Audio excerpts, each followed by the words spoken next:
After ana is atuan na day nang gisahon ang atuang mas lamas diya. Naho na to ang ahos. Pagkahuman na to ang sibuyas dayon. Next dayon na to ng tomato. So pwede pud ta mo gamit atong kuan guys. Tomato sauce or tomato paste no.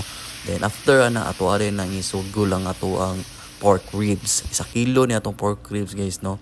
Nya after ana guys tuyuhi lang siya gamay, tansya-tansya lang. Nya MSG optional lang na, paminta. After na paminta, butang tag oyster sauce or butang punta oliver spread. Ato na ibutang tanan atong mga ingredients guys no. Nya sunod ato is pork cube, nya butang pugog pineapple juice, nya dahon laurel. Then mag-add lang tag tubig na mga 2 cups siguro kasi syempre slow cooking man ning atong pinakahinang kalayo lang gyud guys no. Nya mga 2 hours jud ni ako ang gikuha na ni luto ani. Then ako atong gikuha na payong sa gawas kay dito ta magtirada og kaon nya. Ano after 2 hours guys mao na gyud ni siya humok na kayo na. So ato na ning biraan.